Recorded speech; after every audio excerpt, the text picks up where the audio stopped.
पक्षाची एक पण सीट नाही आली, ठीक आहे, विषय संपलेला आहे तो. मी आज तुम्हाला यासाठी बोलवलं की हा जो रिझल्ट लागलेला आहे, ज्या प्रकारे आलेला आहे, हे कोणालाच अपेक्षित नव्हते. म्हणजे काल मी सुखाने झोपलो, त्याला एक लोड केला, इलेक्शनचा रिझल्ट लागला, थकलेलंही होतं, पण गॅरंटेड सांगतो तो राजेश मोरे झोपला नसेल, विचार करत असेल 66,000 लीड मला कसा भेटला, या चिंतेत तो झोपला नसेल. त्यामुळे ही जी परिस्थिती आहे ना, ह्याच्यात नाही जायचं आपण. मी यासाठी आलो की हा जो माहोल तयार झाला आहे, आपण राजकारणात आहोत, आपण सगळे राज्यसभेचे सहकारी आहोत. तुम्ही समजून घ्या एक गोष्ट की या माहोलमध्ये हे आता लगेच निवडणुका लावतील पालिकेच्या.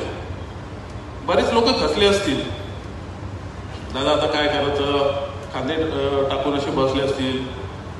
काही लोकांना तुमच्यातल्या नगरसेवकच्या निवडणुका लढायच्या आहेत, अजिबात घाबरायचं नाही. दुपटीने वाचपा त्या पालिकेच्या इलेक्शनला काढायची. हे जे उतरावं लागेल सगळं उतरवेल. माझ्यावर आणि राजसाहेबांवर विश्वास ठेवा. अख्ख्या या विधानसभेच्या वाचपा पालिकेच्या निवडणुकीच्या कोणाला यायचं, कोणाच्या बापाला यायचं ना, येऊ दे, आपण तयार राहायचं, हे सांगायला तुम्हाला रडगाणं गायला इथे आलो नाहीये मी. त्यामुळे निवडणुका कधीही लागतील पालिकेच्या. एक ओबीसीचा जो निकाल आहे तो निकाल आता त्यांच्या सोयीने लगेच लावतील आणि निवडणुका लागतील. त्यामुळे आत्तापासून जिल्हाध्यक्ष साहेब आणि अख्खी टीम, तुम्ही जे काय आपले पॅनलमध्ये इच्छुक सर्व सीट लढायचे आहेत. आपल्या कोणाच्या जीवावर, कोणाच्या भरोश्यावर राहायचं नाहीये. आणि हेही सांगतो, जबाबदारीने सांगतो, ज्याला राहायचं असेल इथे त्यांनी राहा, ज्याला भीती वाटत असेल त्यांनी बिनधास्त मार्ग पत्करावा, पण आता पत्करावा. इलेक्शनच्या टायमाला कोणी गडबड केली, मार खाणार मार.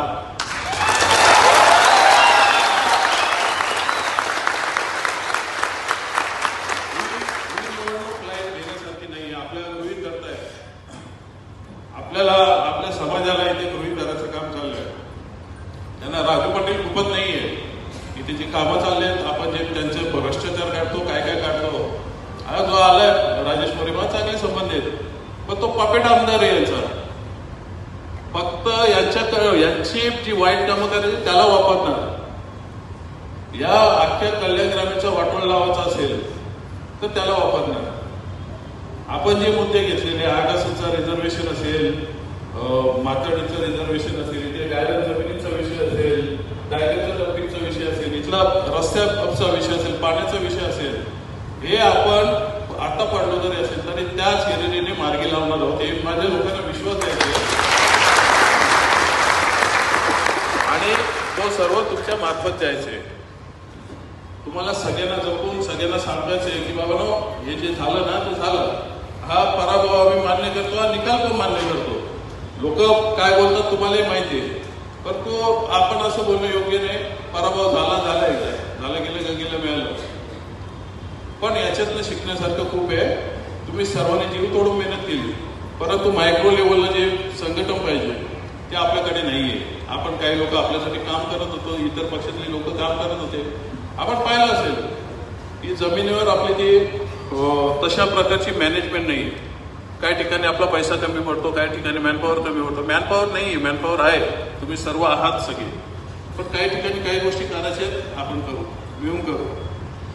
परंतु सगळीकडे आपल्याला सगळे उमेदवार द्यायचे. तुमच्यातले तयार करा, नसेल दुसऱ्या पक्षातले हेरा, पण येणाऱ्या पालिकेच्या निवडणुका आपल्याला हिरिरीने हे करायचे. आणि तुम्हाला जर बदला घ्यायचा असेल तर आपले नगरसेवक इथे निवडून द्या, मी खुश होईल.